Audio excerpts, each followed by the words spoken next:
Fight News Australia with Tyson Pedro. Tyson, how you feeling today? You well? Extravagant, feeling extravagant. That's great to hear, mate. Now, you were in Thailand for this camp. I know you've had a bit of run-ins with the law over there. They've been picking on you for no reason. How did you go? Were you safe this time? This was a clear camp. Everything. Man, quiet down over there, lad. Trying to do an interview. Oh, sorry.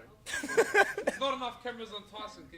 Can you just bring your volume down? Like, can you just bring the volume down, like maybe the half a decibel or something? Had 40 minutes without me.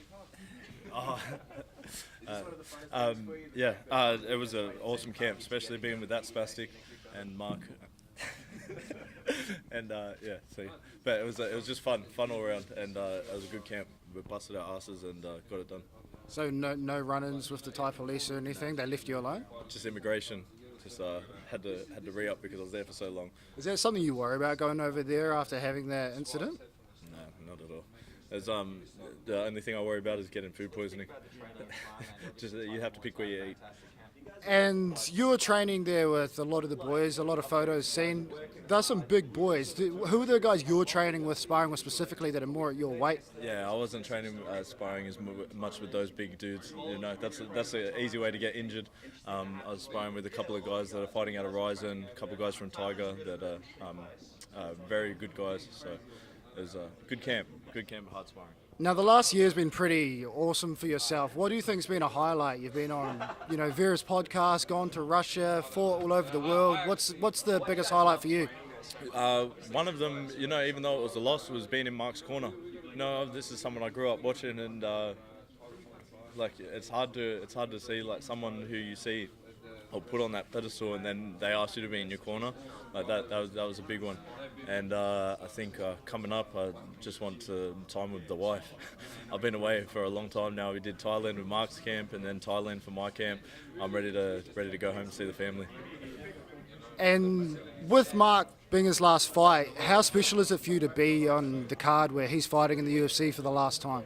Massive, and to be on there with Ty as well, it's a massive deal for me. And I think it won't be until like a week after or 2 weeks after that we'll get to really appreciate it.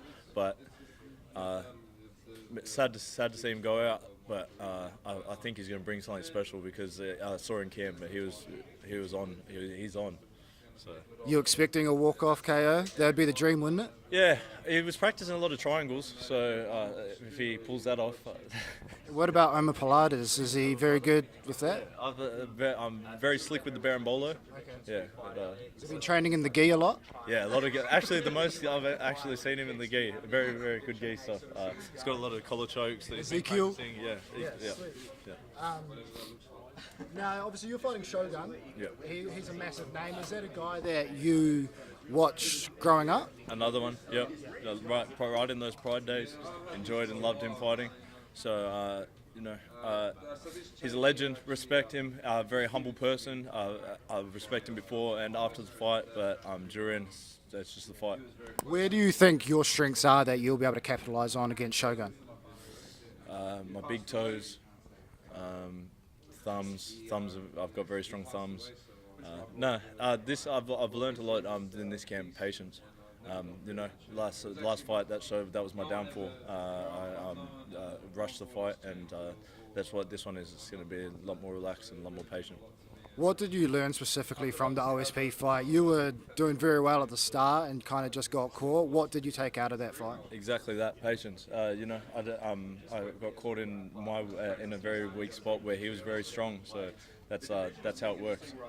Everything. Yeah. And so, what have you been training differently, if anything, in this camp? It's hard to pinpoint something that has been completely, because I never change anything completely, but done a lot of wrestling. What else? I don't know. It's probably just as a person I've grown the most. Doing the morning routine, doing the recovery properly. This is the first time I stuck to a nutritional plan. Like normally I eat whatever I want because I always come on weight. So yeah, like I've always like sort of a roundabout, but I'll eat burgers, pizza, whatever. And this is the first time I did everything to the T. So that's probably something mindset. The whole team's been pretty active on social media for this camp. Looks like you guys have been putting in a lot of work. Is this the hardest camp you've had so far? Yeah. So everything was smiles and happy on the social media, but there was some. I'm sure there was some tears somewhere in there, but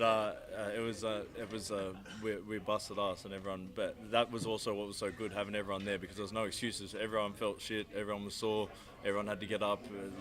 That's what a hard camp is, and having 2 other guys there. We're different personalities and different training styles, but sort of we're still here to train hard and win.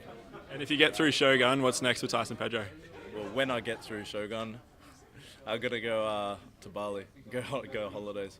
That's all I got. After that, everyone's asking about Melbourne. I don't give a shit about Melbourne at the moment. I've been away for like 12 weeks from my family. I'm ready to go home. Enjoy Christmas. Yep. And any news on the Halfcast podcast?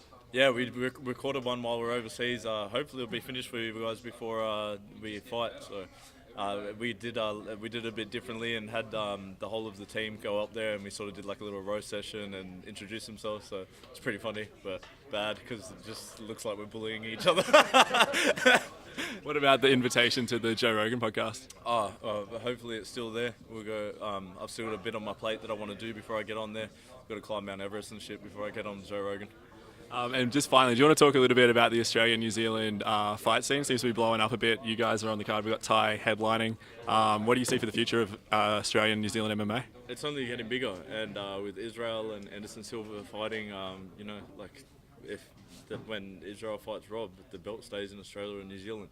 It's only we're just beginning. So. Like I said before, the skill set is meeting our mindset of being fighters, and our population down here, we're just fighters. All of the Australians, all of the Islanders, everyone's had a brawl, everyone's had a fight, and now it's just catching up with the skill set. And you're a student of the game. Are you excited to see Anderson come here next year? Yeah, I'm a big fan of Anderson, but it's also a good fight, so it's going to be crazy. No worries. Thanks so much, Tyson. Thank you very much. Good luck on Sunday, brother.